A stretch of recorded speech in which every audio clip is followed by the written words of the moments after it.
नमस्कार दोस्तों, आज हम बात करेंगे फर्स्ट ग्रेड के फर्स्ट टॉपिक के रिगार्डिंग हम बात करेंगे लेखांकन के बारे में हम बात करने वाले हैं। अकाउंटेंसी से स्टार्ट करते हैं आज का कॉमर्स पीजीटी या आरपीएससी फर्स्ट ग्रेड के रिगार्डिंग हम बात करने वाले हैं।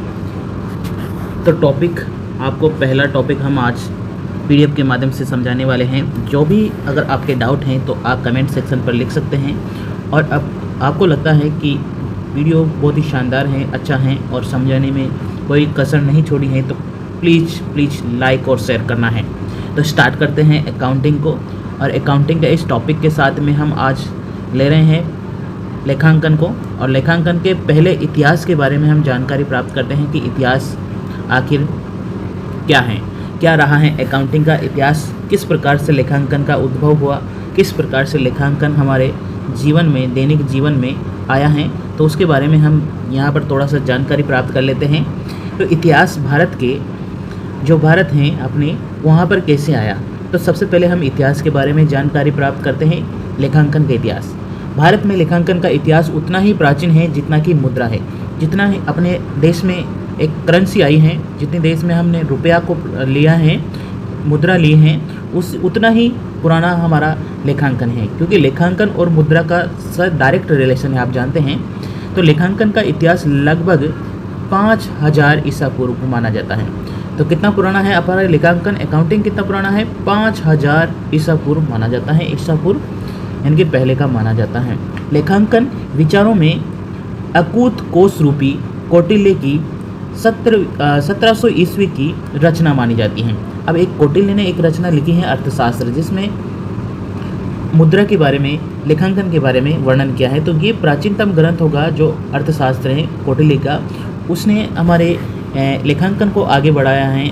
उसने लेखांकन का जो हमारे देश में एक तरह से माना जाए अर्थशास्त्र जो रचना की है कौटिल्य ने, वो एक अद्भुत थी, है ना। तो आगे देखें, लेकिन इससे पूर्व भी शुक्र नीति यानी कि शुक्र नीति 10वीं सदी में रचना में भी इसका उल्लेख है। ठीक है, शुक्र नीति रचना में भी इसका उल्लेख है। तो कौटिल्य ने यहाँ पर 1700 ईसा पूर्व में अकूत कोशी कौटिल्य, है ना, उनकी रचना है अकूत कोशी, जिसमें 1700 ईस्वी में एक अर्थशास्त्र है इसका रचना। ठीक है, और ये शुक्र नीति के अनुसार जो शुक्र नीति है उस 10वीं सदी की है, और इसमें भी रचना में भी इतिहास में भी लेखांकन के बारे में मिलता है। नेक्स्ट हम बात करें, लेखांकन का जन्म 15वीं सदी में हुआ। ठीक है, 15वीं सदी के अंत तक हो गया था, यानी कि 1494 में एक व्यक्ति था लुकास पिसिलियो। आगे देखते हैं हम लुकास पिसिलियो कौन था। ठीक है, तो 15वीं सदी के अंत में लेखांकन का क्या हुआ है, उद्भव हुआ है। लेखांकन का जन्म हुआ है 15वीं सदी के अंत में। लेखांकन का सर्वप्रथम प्रतिपादन इटली के वेनिस नगर माना जाता है, और 1494 में एक गणितज्ञ हुआ करते थे लुकास पिसिलियो द्वारा अपनी पुस्तक, एक पुस्तक लिखी उन्होंने, डी कंपासेट स्क्रिप्ट में सर्वप्रथम लेखांकन का प्रतिपादन किया। इसलिए लुकास पिसिलियो को लेखांकन का जनक माना जाता है। बहुत ही इंपॉर्टेंट क्वेश्चन है, लुकास पिसिलियो इंपॉर्टेंट। लेखांकन अकाउंटिंग का जनक कौन माना जाता है, लुकास पिसिलियो। इंपॉर्टेंट क्वेश्चन मार्क करके चले, फर्स्ट ग्रेड में बहुत बार क्वेश्चन पूछा गया है। पीजीटी, यूपीटीटी, एनवीएस, केवी सब में लगभग एक क्वेश्चन पूछा जाता है। और जहाँ तक बात करें क्लासों की, 12th क्लास बोर्ड एग्जाम्स, उसमें भी बहुत एक क्वेश्चन पूछा जा चुका है। ठीक है, तो ये है आपका सबसे पहला क्वेश्चन जो सबसे ज़्यादा इम्पोर्टेंट है, लुकास पिसिलियो। लुकास पिसिलियो को अकाउंटिंग के जनक माना जाता है। लुकास पिसिलियो कौन है, अकाउंटिंग के जनक। ठीक है, नेक्स्ट हम बात करें लेखांकन का अर्थ। लेखांकन का अर्थ के बारे में बात करें कि लेखांकन क्या है। देखो,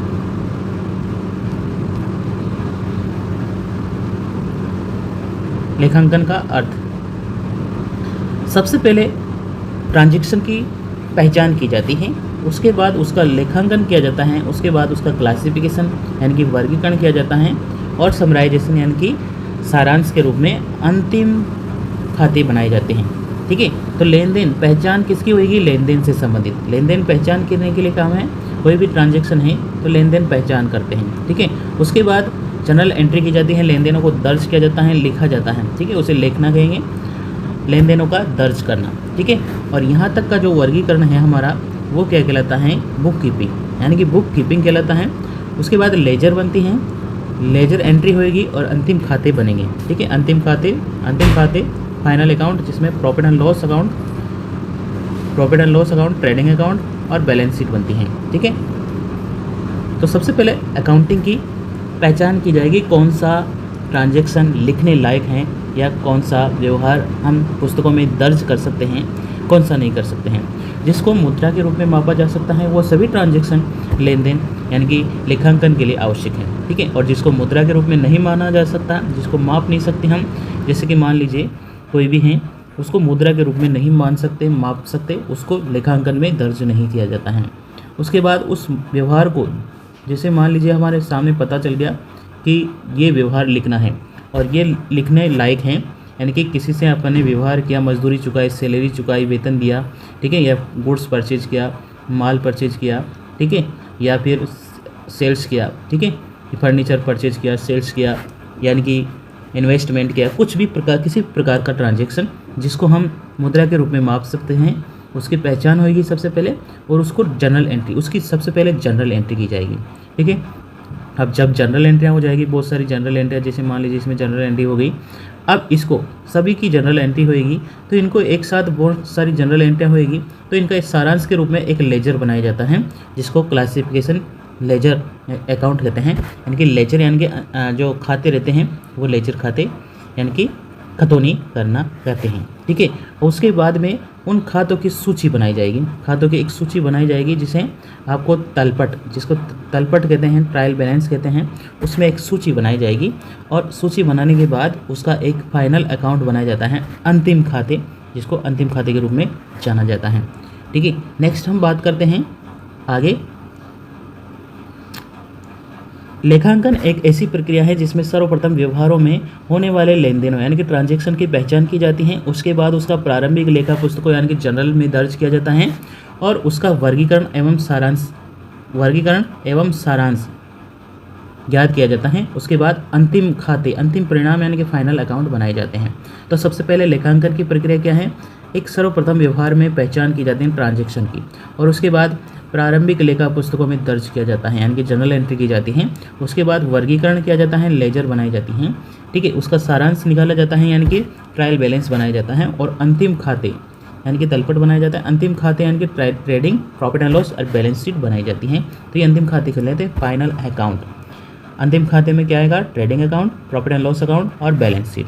ठीक है, यहाँ पर एक देखिए, आय व्यय का ब्यौरा लिखने को सुमंत कहते हैं। ठीक है, अगर आय व्यय का ब्यौरा रख रहा है लिखने वाले को क्या कहते हैं, सुमंत कहते हैं। अगर पेपर में आ जाए, क्वेश्चन पूछ ले जाए, तो आपको क्या बताना है, सुमंत कहते हैं। आय व्यय का ब्यौरा रखने वाले को क्या कहते हैं, सुमंत कहते हैं।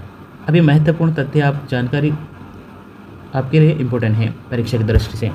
लेखांकन की प्रारंभिक पुस्तक क्या कहलाती है, जनरल कहलाती है।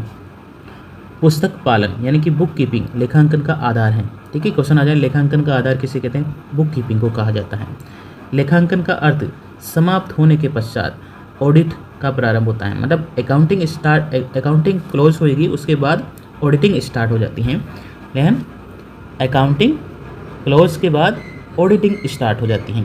लेखांकन का अंत होते ही अकाउंटिंग में क्लोज करने के बाद कौन आ जाता है, ऑडिटिंग, यानी कि ऑडिट किया जाता है। किसकी ऑडिटिंग, किसकी होगी, अकाउंटिंग की होगी। इसलिए अकाउंट क्लोज करना जरूरी होता है।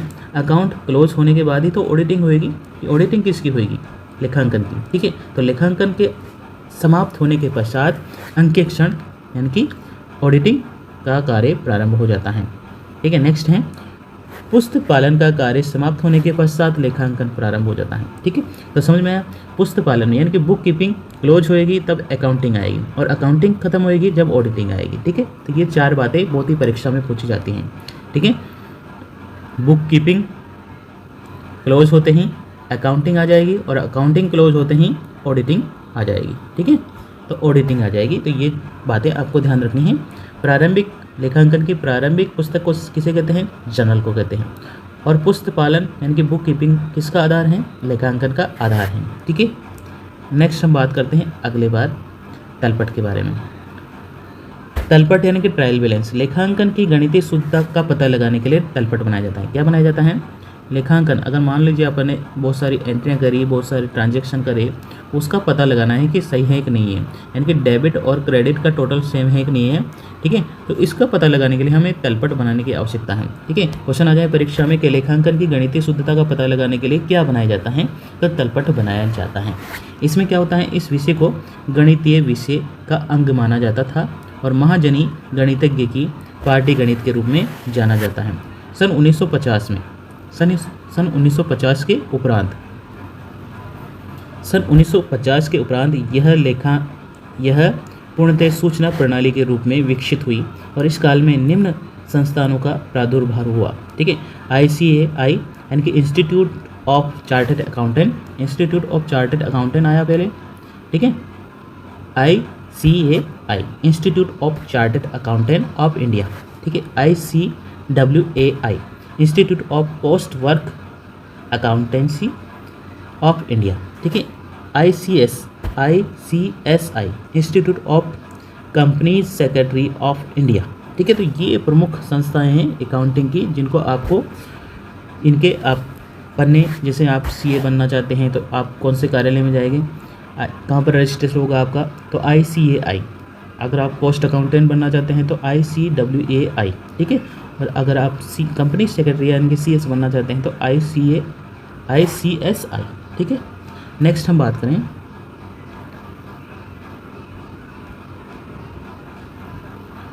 IASC 1973 international accounting standard committee. क्या फुल फॉर्म है इसकी, IASC international accounting standard committee. ठीक है, IFAC कब हुआ ये, 1977। ठीक है, international federation of accounting CAPA 1979, confederation of Asian and Pacific accounting. ठीक है, और FASA financial accounting standard board.